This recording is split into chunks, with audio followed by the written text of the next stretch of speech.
नफ्स न तवा कुछ इल्ला फासिकीद चुबुयाम यादगी रशाय अजीज শেখ ফরিদউদ্দিন আত্মার রহমাতুল্লাহ যিনি তাজকিরাতুল আউলিয়া লিখেছেন, তিনি তার ছোট্ট একটা কিতাব মানতে নেওয়ার মধ্যে লিখছেন যে তুমি তোমার নফসকে কখনো দমন করতে পারবে না, নফসকে পরাস্ত করতে পারবে না যত সময় পর্যন্ত তুমি এই অমীয় এই কথাগুলি, এই ভালো কথাগুলি তুমি যত সময় পর্যন্ত আমল না করবে, তোমার নফসকে তুমি দমন করতে পারবে না। আমি তোমাদেরকে সেই কথা বলছি, হে বৎস বা হে জ্ঞানী, তোমরা এই কথাগুলো মেনে নাও। কি কথা?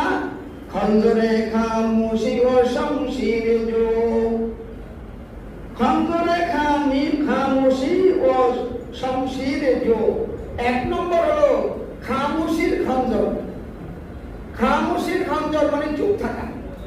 এই চুপ থাকার দ্বারা তুমি তোমার নফসকে পরাস্ত করতে পারবে। বেশি বকবক, বেশি কথা বলবে না।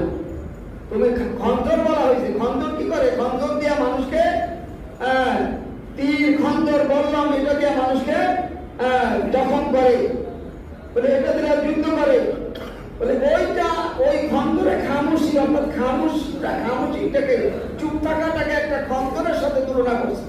যদি চুপ থাকা একটা কঠিন জিনিস, চুপ থাকা যায় না, মনের মধ্যে বকবক করার জন্য মন নফস তোমাকে বিভিন্ন কথা বলতে বলে, আর কথা যখন বেশি বলতে যাও তখন তোমার মধ্যে থেকে বিভিন্ন প্রকার মত মিথ্যা, বিভিন্ন প্রকার পরনিন্দা, পরচর্চা, গীবত, এই সমস্ত কথা তোমার থেকে বের হয়ে যাবে। তোমার ঈমান নষ্ট হয়ে যাবে, তোমার আমল নষ্ট হয়ে যাবে। এই জন্য ওলি আল্লাহরা বলছেন যে তুমি খামোশির খঞ্জরকে গ্রহণ করো, অর্থাৎ তুমি চুপ থাকো।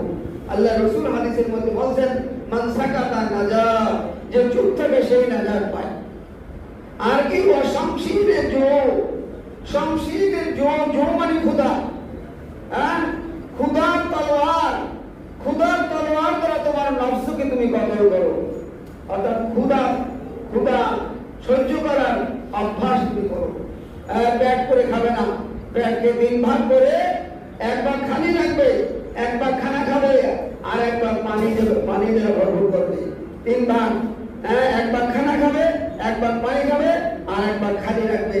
এই শমশিরের জো, খোদাকে যদি তুমি